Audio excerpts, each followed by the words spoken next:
जैसे आदरणीय प्रधानमंत्री जी कहते हैं कि हम अमृत काल में हैं, लेकिन ये अमृत काल जो ये देश जो बनाए हैं, ये देश श्रमिकों के पसीने से बनाए, ये बात आदरणीय प्रधानमंत्री जी ने ध्यान में रखनी चाहिए। There is no proposal to increase the minimum pension under EPS। ये बताइए, ये केवल हमारे साथ में छल नहीं है, ये संसद के साथ में छल है सर। इसको आप जो है बताइए। हम बहुत दुखी हैं, इसलिए हम लोगों ने निर्णय लिया है कि अब हम आम अनशन पे बैठेंगे और अपनी जान दे देंगे, लेकिन बिना पेंशन लिए वापस नहीं आएंगे। अगर सरकार G20 के आयोजन पर हजारों करोड़ खर्चा करती है, तो इन बुजुर्गों का सम्मान करने के लिए इनके पेंशन में बढ़ोतरी क्यों नहीं करती? ये सब हमारी जो मांगे हैं ब्याज के एक पोर्शन से पूरी हो सकती है। फिर भी अगर ईपीएफओ कहता है मेरे पास पैसा नहीं है, और मोदी जी ने 2014 में आप रैलीज में, सभाओं में भाषण देते हैं कि आपकी गारंटी पे भरोसा है, देश को भरोसा है, तो ईपीएस वाले इन लोगों ने आपका क्या नुकसान किया कि आपकी गारंटी इन तक नहीं पहुंच पा रही है? मोदी जी के सामने क्या कुछ कह सकते हैं? तो आज उनके वो असहाय हैं, तो हमारी बात को उठा नहीं सकते हैं। जो सत्य आपको हम बता रहे हैं, और सत्य ये है, देखिए। आदरणीय कमांडर साहब, सिंह साहब, आप सभी मान्यवर, आप सभी बुजुर्ग, आप सभी को मेरा सादर प्रणाम। ये जो ईपीएस 95 का जो मसला, ये बहुत दिनों से आप इसके लिए आंदोलन कर रहे, धरना दे रहे, लेकिन बार बार होने के बावजूद अभी सिंह साहब ने जैसा कहा कि आदरणीय प्रधानमंत्री जी ने आपको 2 बार आश्वासित किया, तो मुझे लगता है देश के जो 75 लाख से ज्यादा ये जो आबादी है जो ईपीएस के इंतजार में है, ये आबादी, मैं माध्यम कर्मियों से, उनके माध्यम से ये पूछना चाहूंगा आदरणीय प्रधानमंत्री जी से कि आप रैलीज में, सभाओं में भाषण देते हैं कि आपकी गारंटी पे भरोसा है, देश को भरोसा है, तो ईपीएस वाले इन लोगों ने आपका क्या नुकसान किया कि आपकी गारंटी इन तक नहीं पहुंच पा रही है? ये सवाल आदरणीय प्रधानमंत्री जी से बनता। अगर महज 1171 रुपए में कैसे गुजारा होगा, जो महंगाई बार बार बढ़ती जा रही है, दवाइयों का खर्चा और पेंशनर होने के कारण इनको कोई भी सरकारी योजना का लाभ नहीं मिल रहा है। ये मुद्दा हमारी फ्लोर लीडर आदरणीय सुप्रियाताई सुले ने इस सेशन में भी उठाया।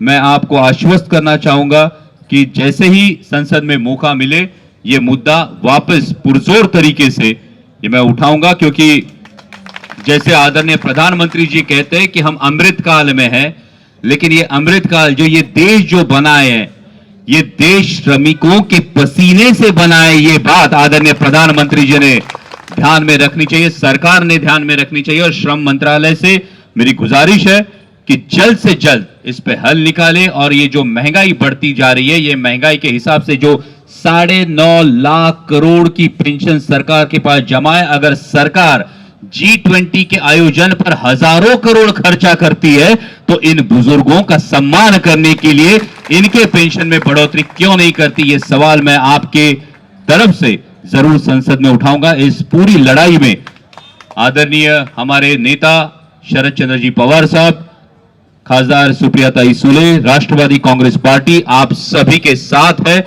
और आपसे कंधे से कंधा मिलाकर आपकी मांगे संसद में रखने का पुरजोर तरीके से प्रयास करूंगा। ये मैं आपको वचन देता हूं। धन्यवाद। जय शिवराय।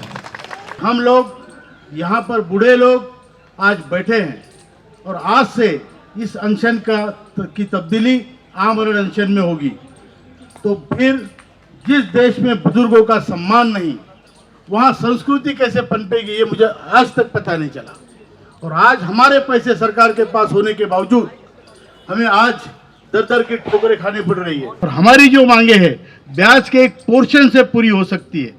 फिर भी अगर ईपीएफओ कहता है मेरे पास पैसा नहीं है, और मोदी जी ने 2014 में जो डिक्लेयर किया था 1000 पेंशन, उसके लिए भी ईपीएफओ 1000 करोड़ सरकार से ले रहा है। तो ईपीएफओ को लात मारने के लिए इस देश में कोई नहीं है क्या?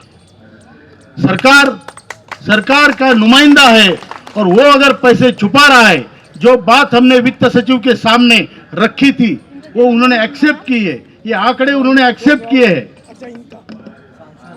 और इसी के लिए हम आपसे निवेदन करते हैं कि बूढ़े बुजुर्गों को आज ये अनशन पर बैठने से आप वंचित करें, क्योंकि रोकें, क्योंकि सरकार की साख इसमें बिगड़ेगी। सरकार चाहे किसी भी पार्टी की हो, आप सांसद हमारे हैं, हमारे लिए लड़ें और लोगों को राहत दिलाए सर, क्योंकि इतना बड़ा पैसा होने के बावजूद आज हमें केवल 1171 रुपए एवरेज पेंशन है। 60 साल के उम्र के बाद 1171 रुपए में कैसे जीना है एक बूढ़ा और बूढ़ी ने, क्या मेडिकल फैसिलिटी है, और केवल ये लोग पेंशनर है तो सरकार की सारी स्कीमों से वंचित है। ये बहुत बड़ी त्रासदी है इस देश में। सर आप जो है छत्रपति शिवाजी महाराज के नाम से विख्यात हैं।